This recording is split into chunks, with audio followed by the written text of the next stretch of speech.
Uh, Delighted to be here. One day I received a call and I was asked to speak about financial management, and I don't know why that topic was given to me. Right? I have been an academic. I have taught for 25 years at IIT Kanpur, and then I became the founder director at IIT Gandhinagar, where I was a director for 12 and a half years. And thereafter I was Vice-Chancellor at Banaras Hindu University for 3 years. So I have dealt with money, and my colleagues tell me that I did very well with money. When I went to BHU, people said there is no money, and I actually increased the hostel budget by only 45 times in my 3 years. Not 45%, 45 times. I increased the departmental budget by 5 times, not 5%, right?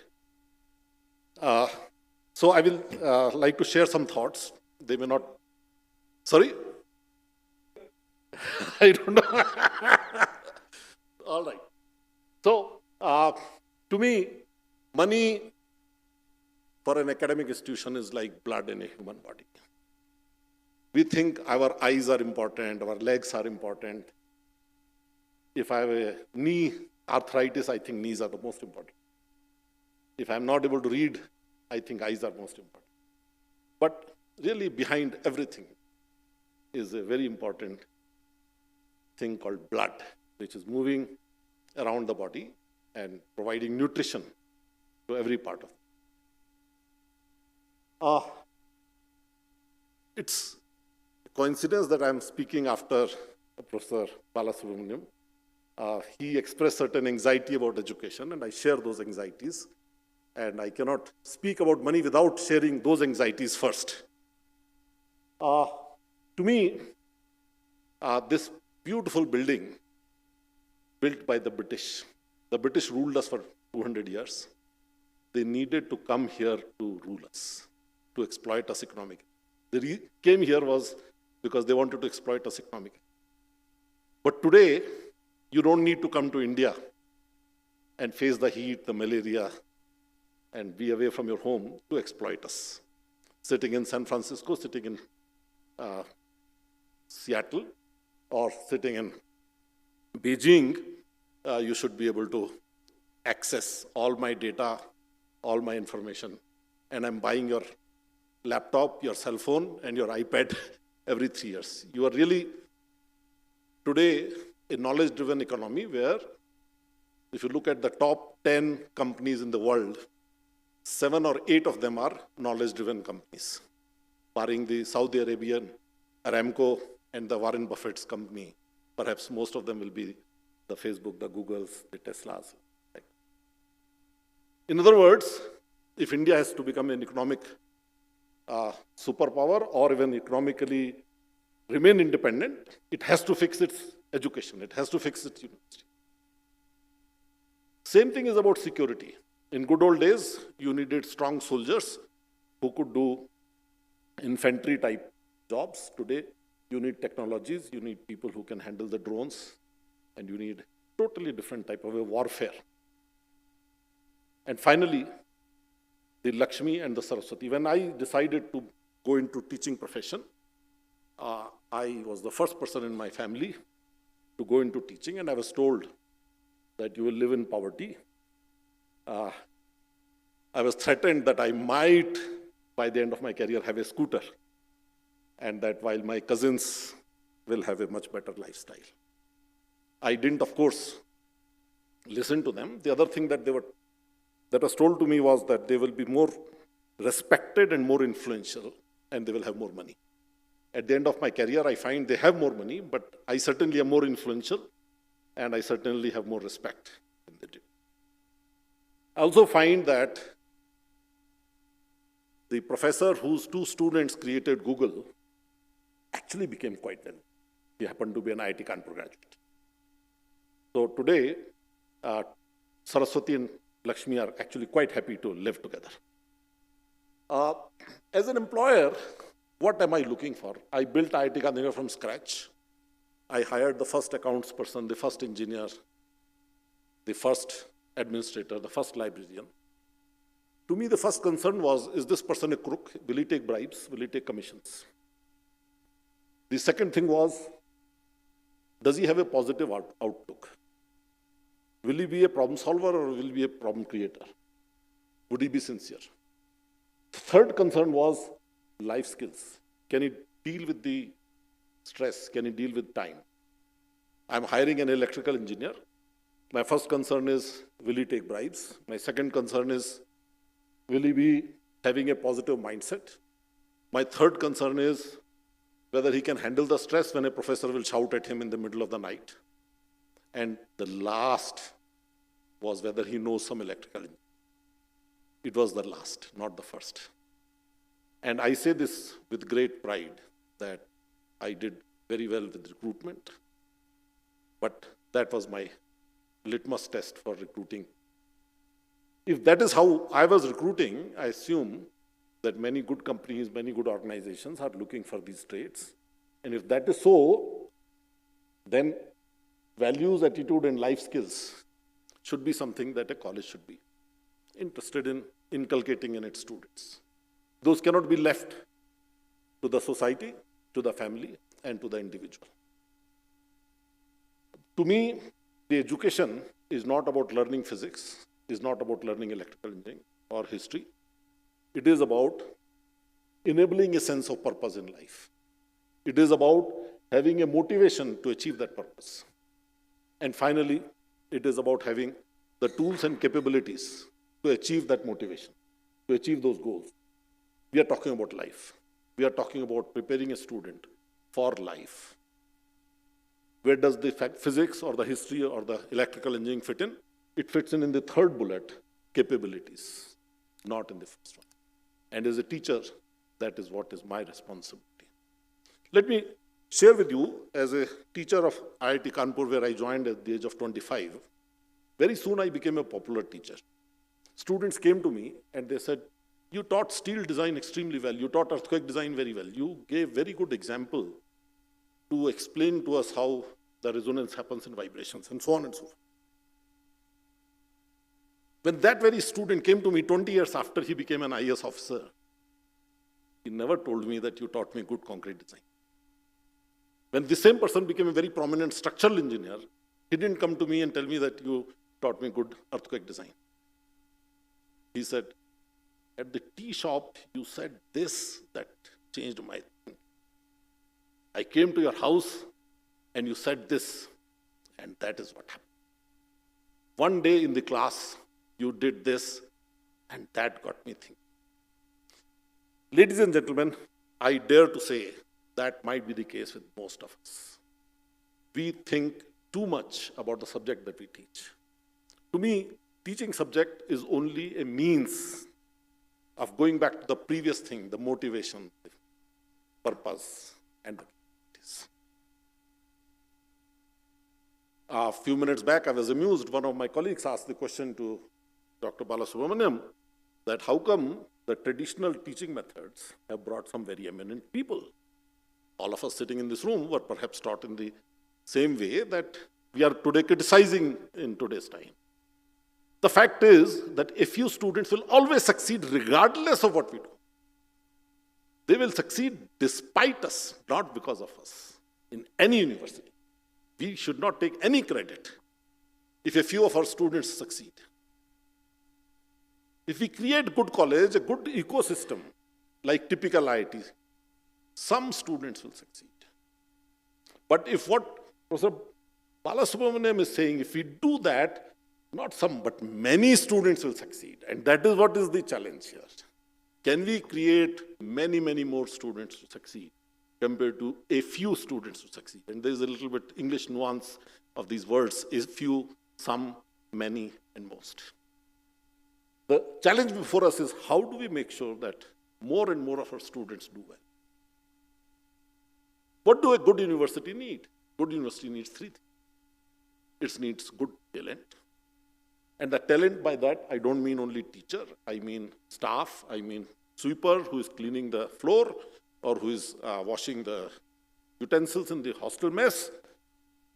It needs generous resources and it needs strong culture and governance. By talent, we mean all of these people. We need to retain that talent, and we need to have diversity of that talent. In terms of resources, we mean by buildings, we mean money, we mean laboratories, equipment, libraries. Just as we say that for a good nutritious food, you need to have diverse set of food. You need to have different type of grains, different type of fruits. Similarly, money, if it comes from diverse sources, it is a much better money than if that same money comes from one source. So you need external money, you need internal money, and so on and so forth. You need private money and you need government. Culture, the ethics, the integrity, what kind of peer group you have, what kind of collegiality peers have. Today, the biggest challenge that Indian universities have is the actually lack of collegiality, where people are not able to converse with each other in a civilized manner on an issue of common interest. Interdisciplinarity, tolerance to failure, and I think a very big problem is about very low expectations and aspirations. If I am an IIT, I would say I'm doing better because I'm comparing myself with institutions which are lesser than IIT. Right? That is not an aspiration. My aspiration should be to be the best, be the best anywhere and everywhere. Governance, the ease of transaction. How difficult it is for you to procure, to recruit, to promote, to handle service matters, how easy it is for you to handle student admissions, financial management, managing things. If I were to evaluate a university very quickly, in 10 minutes' time, I would walk into the toilets in a student hostel. And that will tell me a lot. If I have given more time, I will go into the accounts department and see how much time it takes for them to clear somebody's bills. Right? Things like that. To me, a university is not going to flourish if you do not have a good culture and a good governance. To me, that is the key before anything else that can happen. All right, let's now go back to money matters.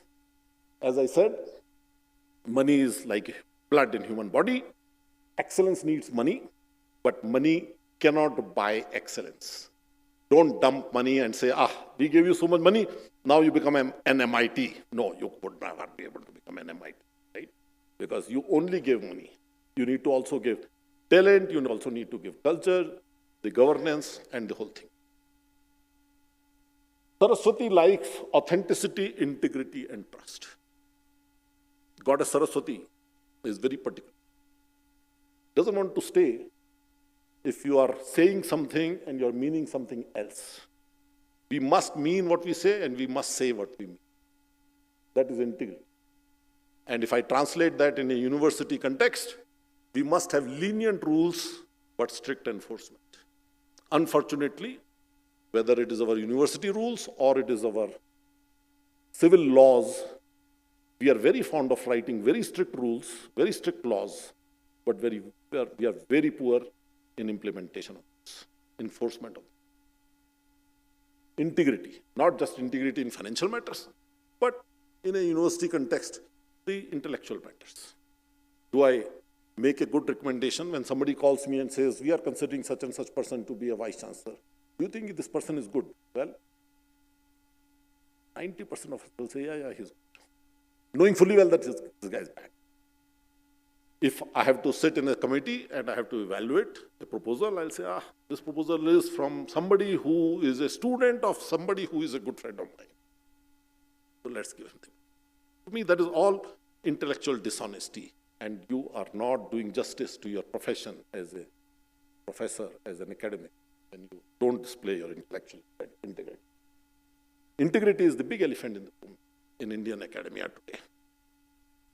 There is no hope for any university if integrity is not an important point of discussion, if integrity is not something that we are really concerned. Transparency. We cannot run academic institutions when we are hiding things, when we are hiding facts, we are possessive of information. Authenticity, integrity, Together with the transparency lead to trust. People will trust. If I have been able to build a system where I know my colleagues will be fair, honest, they mean what they're saying, and I can trust them, I will sign their paper without thinking too much.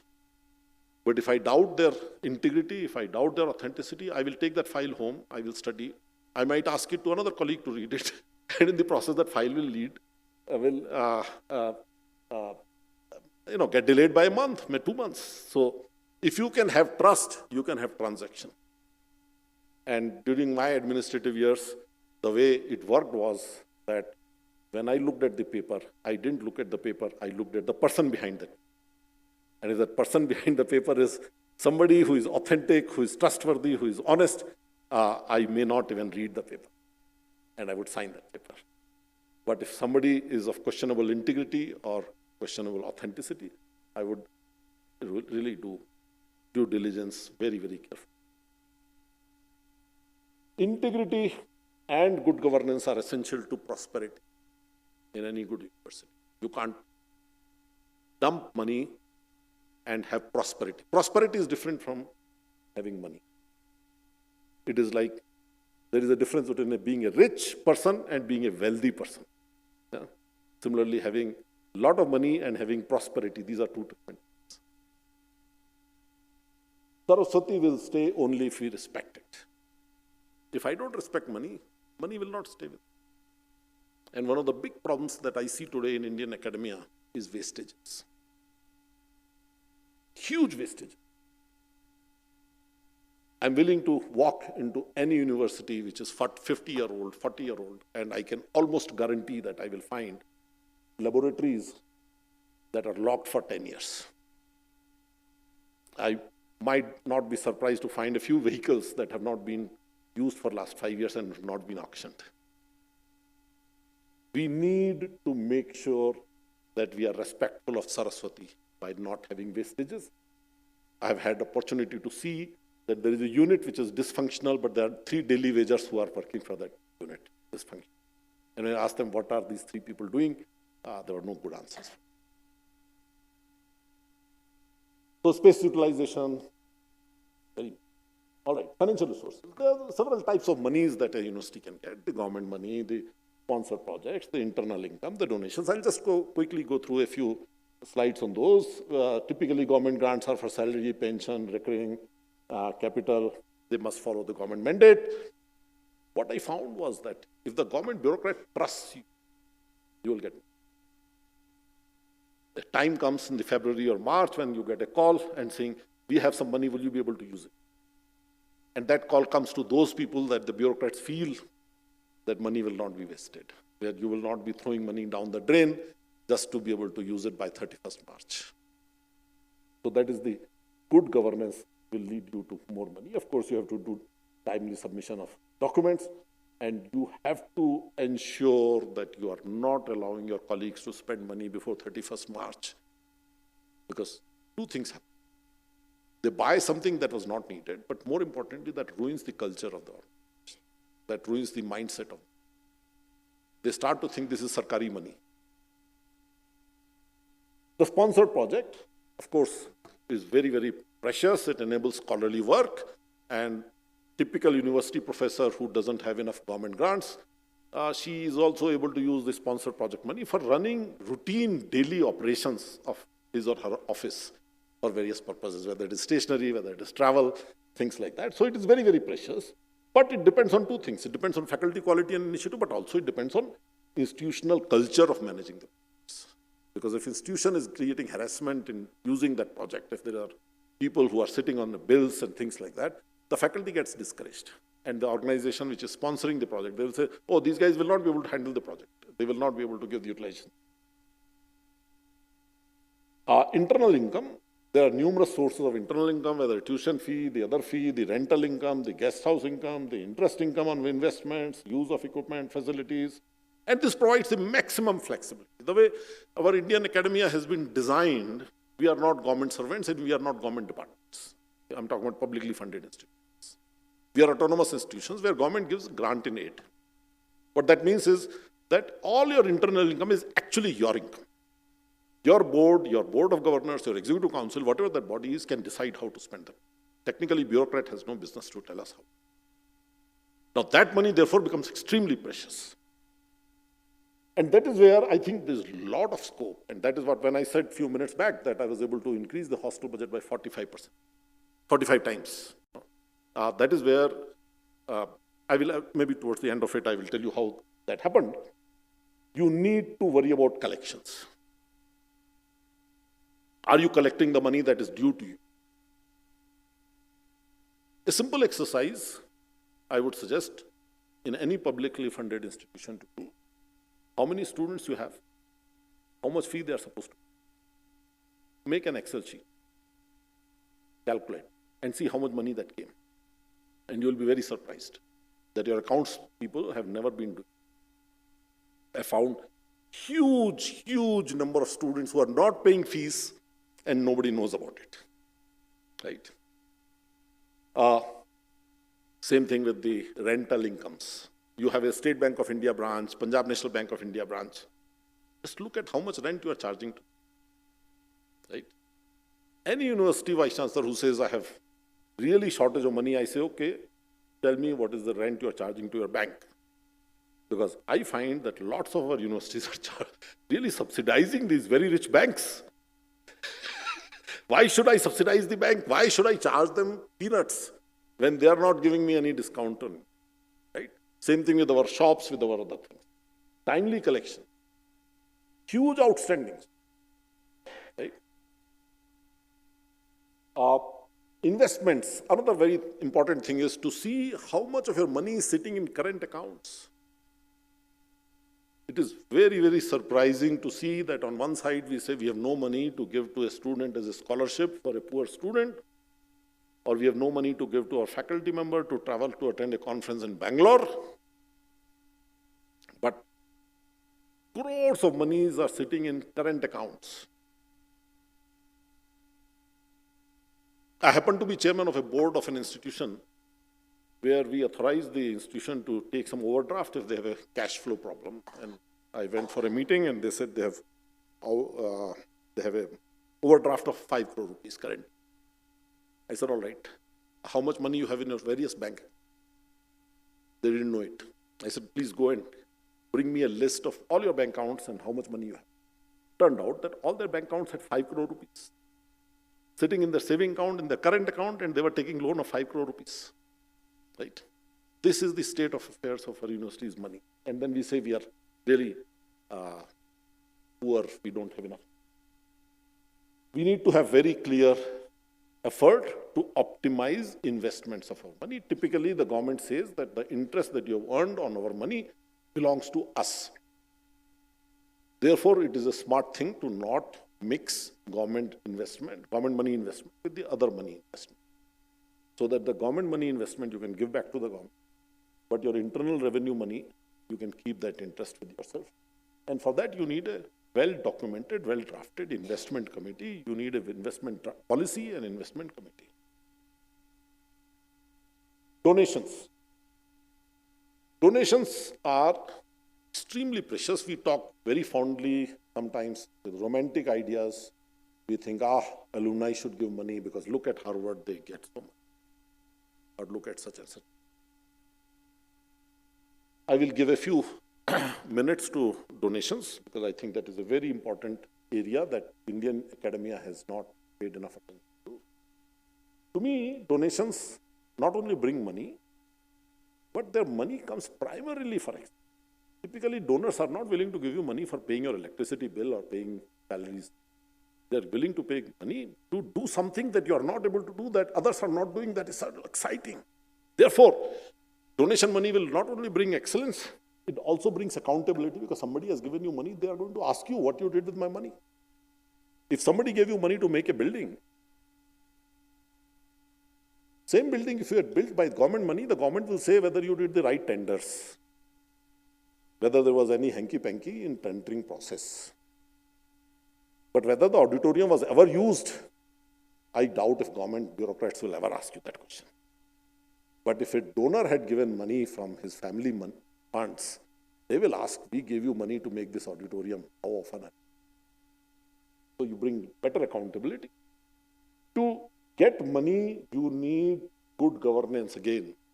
Nobody is going to give you money if you are not well. If your toilets are not being maintained, they are not. And you need student engagement, because your students are ambassadors. They are the ones who are telling everybody how good. And your former students are today your alumni. They are potential donors. If you have mistreated them, there is no way they are going to.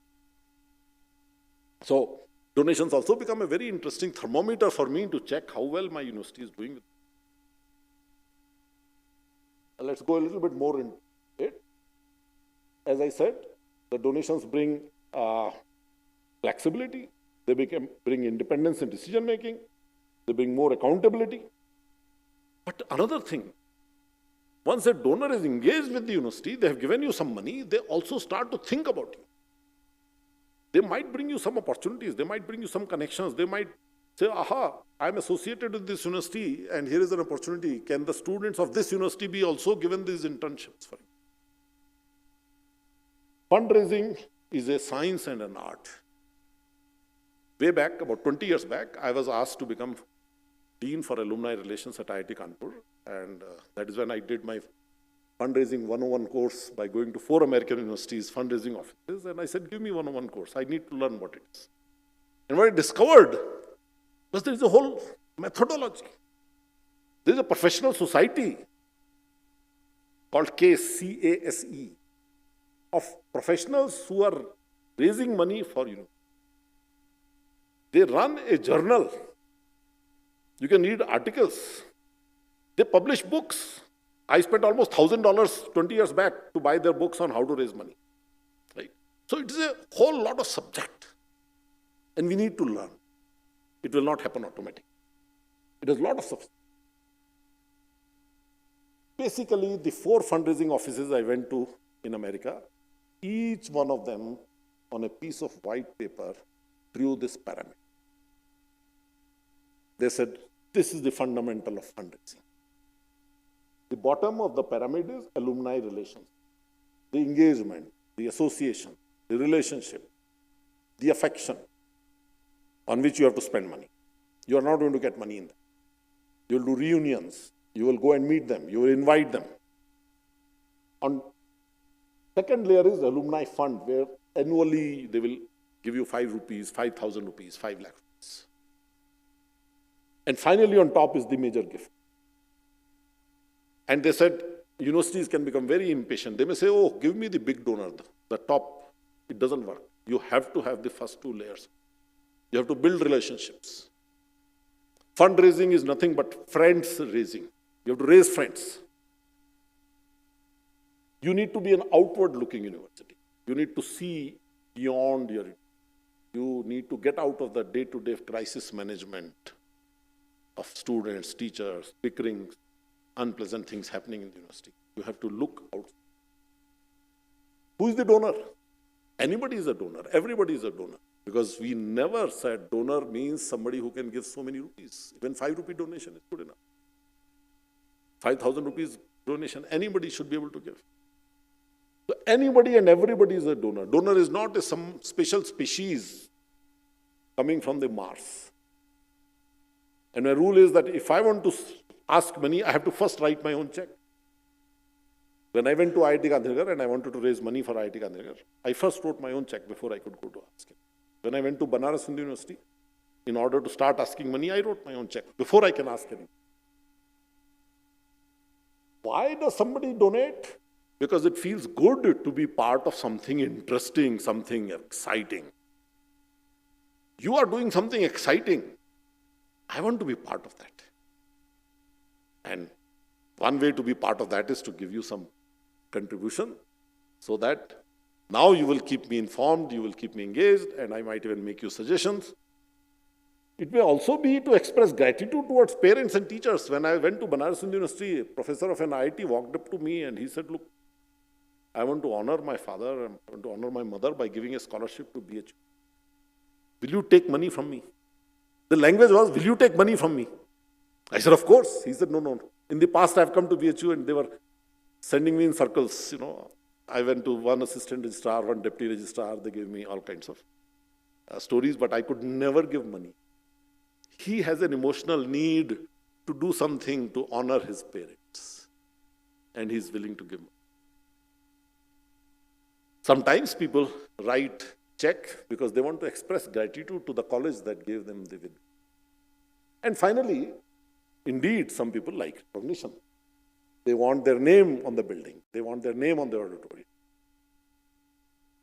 And what purpose? The easiest purpose to raise money is for the poor student. To me, that is the most sensitive thing that humans respond to most, saying, look, we have poor students, we need the help from them, and people are willing to help. But they also would give money for items like excellence, for attracting talent, for buildings and infrastructure.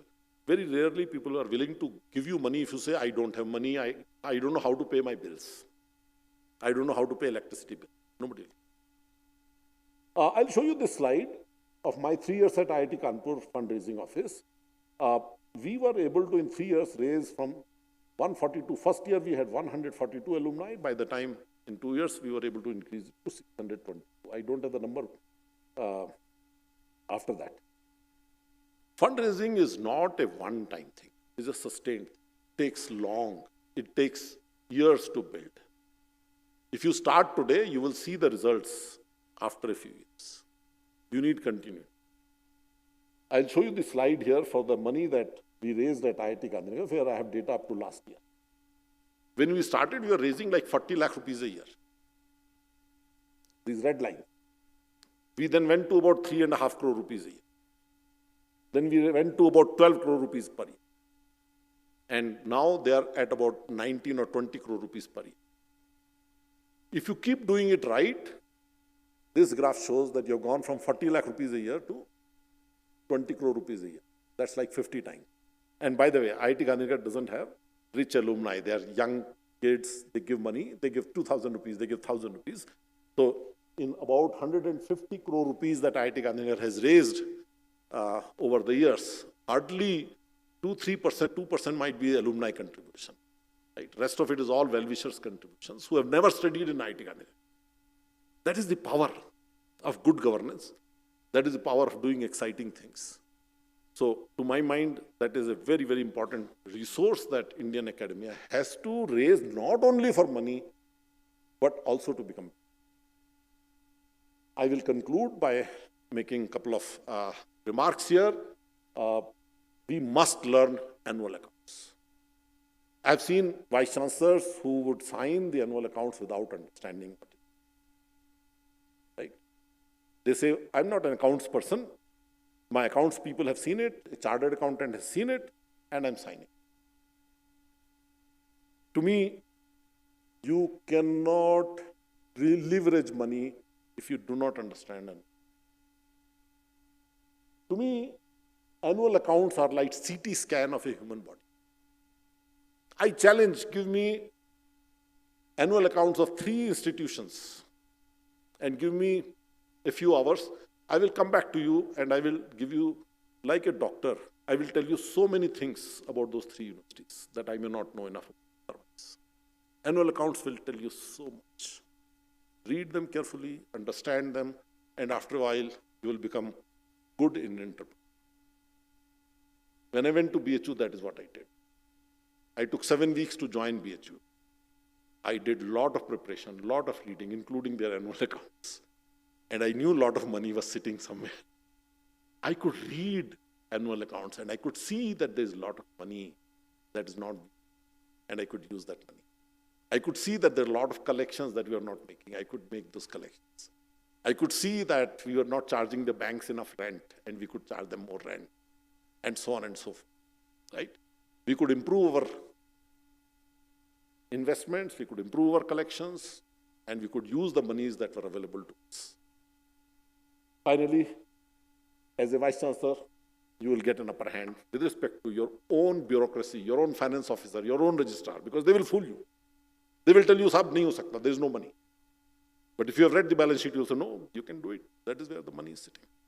Thank you very much.